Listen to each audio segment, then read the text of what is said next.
तो अगर तुम फिजिक्स मूवी को लेकिन नीट एग्जाम क्रैक करने के लिए फिजिक्स में अच्छा खासा स्कोर लाना ही होगा, लेकिन अगर मैं कहूँ कि अगले 4 to 5 मंथ्स प्रिपरेशन करके नीट एग्जाम में फिजिक्स में आराम से 140 प्लस मार्क्स ला सकते हो, वो भी जीरो से स्टार्ट करके। इसके लिए आपको सिंपली करना क्या है, जो भी मैं इस वीडियो में बताऊंगा वो सब कुछ फॉलो करना है, डेली अप्लाई करना है, तभी तुम आराम से कर सकते हो। लेकिन पहले ही बता दूं, ये ईजी नहीं होने वाला है, मेहनत तो आपको करना ही होगा। तो सबसे पहले बहुत सारे स्टूडेंट फिजिक्स से यहाँ पे डरते हैं, फिजिक्स को टफ मानते हैं, जिस वजह से वो लोग फिजिक्स को पढ़ते ही नहीं है। तो पहले ही बता दूं कि फिजिक्स टफ नहीं है, यहाँ से डरने की जरूरत नहीं। अगर समझते हो अच्छे से ना, तो यहाँ पे फिजिक्स आपके लिए ईजी हो सकता है। कैसे पढ़ना है वो तो आपको आगे बताऊंगा ही। उसी के साथ अभी आपके पास टोटल टाइम है 150 डेज के अराउंड, या फिर उससे कम भी हो सकता है अगर बाद में ये वीडियो देख रहे हो। तो यहाँ पे आपको टारगेट क्या करना है, 100 डेज के अंदर आपको पूरा सिलेबस कंप्लीट करना है, ये आपका टारगेट रहना चाहिए। तभी तो बाद का टाइम रिवीजन में दे सकते हो, मिस्टेक्स को सुधारने में दे सकते हो। इसके बाद यहाँ पे टोटल आपके पास अभी है 28 चैप्टर्स। 28 चैप्टर्स ही आपको पढ़ने का टारगेट रखना है। बट हो सकता है कि आप 28 चैप्टर्स पढ़ ना पाओ, लेकिन जितने भी चैप्टर्स पढ़ोगे 24 पढ़ोगे, तो उसमें श्योर होना है, कॉन्सेप्ट अच्छे से आपका क्लियर होना चाहिए, ये बात का ध्यान में रखना है। चैप्टर्स कौन से पढ़ने हैं वो तो आपको आगे बताऊंगा ही। उसी के साथ 28 चैप्टर्स अगर 100 डेज के अंदर कंप्लीट करना चाहते हो, तो पर वीक ऑलमोस्ट 2 चैप्टर्स आपको पढ़ने ही होंगे। बट यहाँ पे कैसे 2 चैप्टर्स पर वीक कंप्लीट कर सकते हो, इसके लिए आप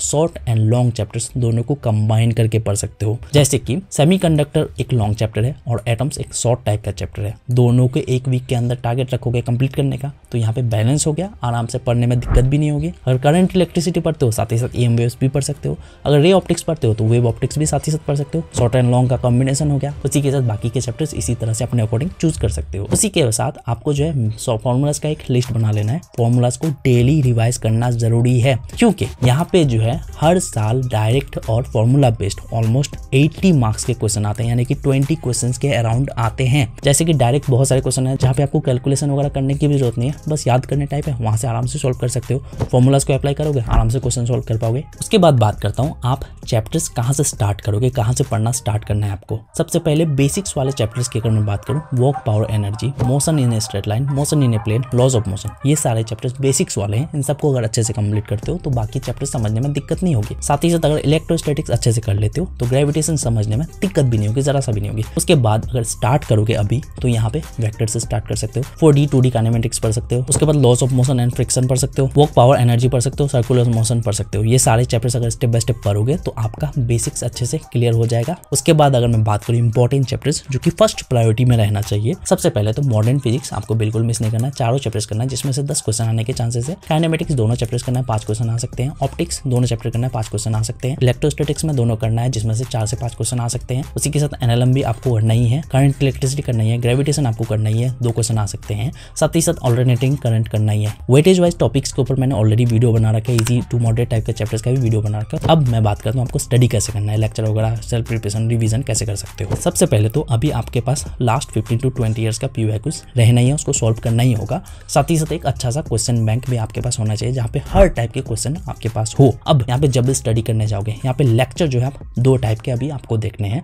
1 शॉट प्लस लॉन्ग लेक्चर्स दोनों को कंबाइन करके पढ़ सकते हो, जिससे टाइम बचेगा। और इससे आप कैसे पढ़ सकते हो, मैंने वीडियो बना रखा है, लिंक आपको डिस्क्रिप्शन में मिल जाएगा। 1 शॉट वीडियोस के थ्रू आप शॉर्ट वाले चैप्टर्स को कर सकते हो, लॉन्ग लेक्चर्स के थ्रू आप लॉन्ग वाले चैप्टर्स को कर सकते हो, इससे टाइम बचेगा। बट यहाँ पे चाहो तो 1 शॉट प्लस लॉन्ग लेक्चर्स दोनों को कर सकते हो, जिससे अच्छा खासा टाइम बचा सकते हो। बट ध्यान रहे, यहाँ पे लेक्चर के थ्रू आपका कॉन्सेप्ट अच्छे से क्लियर होना चाहिए। अगर कॉन्सेप्ट क्लियर नहीं हुआ तो कोई भी फायदा नहीं है। तो इसमें जल्दीबाजी भी नहीं करना है उतना। शुरू में तो हो सकता है समझना है, इसलिए स्लो ही करोगे, लॉन्ग लेक्चर्स ही देखोगे। अगर मैं नोट्स की बात करूं तो यहाँ पे नोट्स तो बनाना ही है लेक्चर्स के साथ, बट यहाँ पे आपको खुद से नोट्स बनाने की जरूरत नहीं। यहाँ पे आप किसी का हेल्प ले सकते हो, किसी भी टॉपर का, किसी स्टूडेंट का आप नोट्स उठा लो, उन नोट्स से अपने अकॉर्डिंग नोट्स बना लो, जिससे टाइम बचेगा और अच्छा खासा नोट्स आपके पास हो जाएगा। उसके बाद हर एक चैप्टर के लिए आपको जो 100 से लेकर 150 प्लस क्वेश्चन प्रैक्टिस करना ही है, और ये हर टाइप का क्वेश्चन होना चाहिए। ऐसा नहीं कि एक ही टाइप का क्वेश्चन सॉल्व कर रहे हो, हर टाइप के क्वेश्चन करोगे तभी तो नीट एग्जाम में क्वेश्चंस को सॉल्व कर पाओगे। बट जब भी क्वेश्चन प्रैक्टिस करो, अगर कोई क्वेश्चन सॉल्व नहीं कर पा रहे हो तो उसका सॉल्यूशन देखो, एनालिसिस करो, सॉल्यूशन देख के समझने की कोशिश करो कि किस टाइप के ये क्वेश्चन है, किस तरह से सॉल्व किया गया है। उसी के साथ कहीं पे अगर गलती कर रहे हो उसको देखो, क्यों गलती हो रही है, तुम क्यों नहीं सॉल्व कर पा रहे। अगर कोई क्वेश्चन का आंसर भी समझ नहीं आ रहा तो उस क्वेश्चन से रिलेटेड टॉपिक को फिर से रिवाइज करोगे, जिसको तुम नोट्स के थ्रू रिवाइज कर सकते हो। उसी के साथ तुमको PYQs करना है। उसके बाद रिवीजन के बाद यहाँ पे PYQ से समझना है किस टाइप के क्वेश्चन आ चुके हैं और तुम सॉल्व कर पाओगे कि नहीं, ये बात का भी ध्यान में रखना है। उसके बाद अगर मैं बात करूँ तो यहाँ पे मिस्टेक को भी ढूंढना है।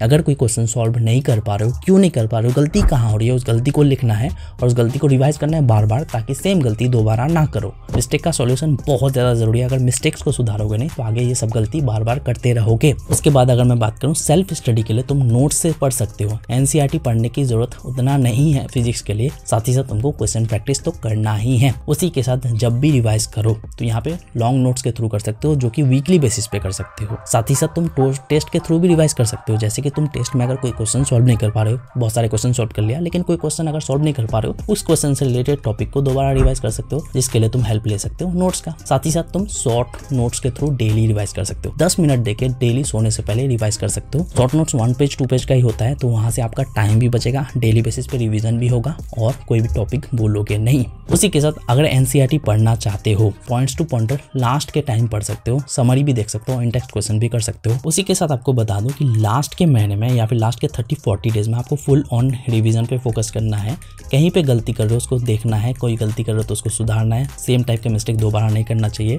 टेस्ट अटेम्प्ट करना है आपको, टेस्ट को एनालाइज करना है, ये भी चीज़ बहुत ज़्यादा इंपॉर्टेंट है। टेस्ट में अगर क्वेश्चन सॉल्व नहीं कर पा रहे, क्यों नहीं कर पा रहे हो, गलती कहाँ रही हो, वो सब कुछ सॉल्व करना है। और हर एक चैप्टर में श्योर होने की कोशिश करना है। जो भी चैप्टर पढ़ रहे हो उसमें श्योर होना है कि क्वेश्चन आएगा तो तुम सॉल्व कर पाओगे, क्योंकि यही सबसे ज़्यादा इंपॉर्टेंट है। अगर तुम क्वेश्चन ही सॉल्व नहीं कर पा रहे हो, मिस्टेक बार बार किए जा रहे हो, तो चाहे तुम सारे चैप्टर्स पढ़ लो, कोई फायदा नहीं है। अगर 20 चैप्टर्स भी पढ़ते हो, बस उसमें श्योर होना है कि क्वेश्चन आएगा तो सॉल्व कर पाओगे। तो इसके लिए करना क्या है, हर एक चैप्टर में कॉन्सेंट्रेट पूरा करना है, फोकस होकर पढ़ना है और क्वेश्चन प्रैक्टिस अच्छे से करना है, क्वेश्चन को सॉल्व करने की कोशिश करना है। गलती होगी कोई दिक्कत नहीं, आगे बढ़ना है, गलती को देखना है, सुधारना है और आगे बढ़ते जाना है। सेम वीडियो केमिस्ट्री के लिए भी आ जाएगा, बायोलॉजी के लिए भी आ जाएगा, वेटेज वाइज चैप्टर्स का मैंने वीडियो बना रखा है, लिंक डिस्क्रिप्शन में मिल जाएगा। स्ट्रेटेजी का भी वीडियो आएगा, चैनल को सब्सक्राइब करके रख सकते हो। तो बस मिलते हैं नेक्स्ट वीडियो के साथ। Thank you.